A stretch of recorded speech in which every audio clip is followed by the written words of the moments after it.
যে সময় 3 থেকে 7 বছরের শিশু মেয়েরাও ধর্ষণ থেকে নিরাপদ না, সেই সময় দ্বারাও আমরা নিজেদেরকে শ্রেষ্ঠ জাতি হিসাবে দাবি করি। যে সময় ফ্রি মিক্সিং ভাবে পড়ালেখার কারণে বিভিন্ন জায়গায় শিক্ষক দ্বারা ছাত্রীরা ধর্ষিত হইতাছে, সেই সময় দ্বারাও আমরা শিক্ষার মানদণ্ড নির্ণয় করি।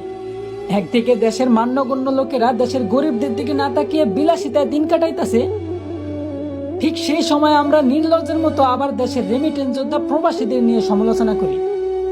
হ্যাঁ, এই সময়ও দেশের প্রধানমন্ত্রী একজন মহিলা, কিন্তু তারপরেও দেশের মা বোনদের আমরা ধর্ষণ থেকে বাঁচাতে অসক্ষমতা প্রকাশ করি।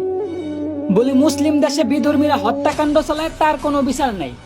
সংখ্যায় বেশি আর দেশটা মুসলমানদের হওয়া সত্ত্বেও প্রতিবাদ করার মতো কেউ নাই। আসলে আমি মনে করি কি ভাই, আমাদের দেশে ইসলামের পক্ষে সঠিক বিচারই নাই।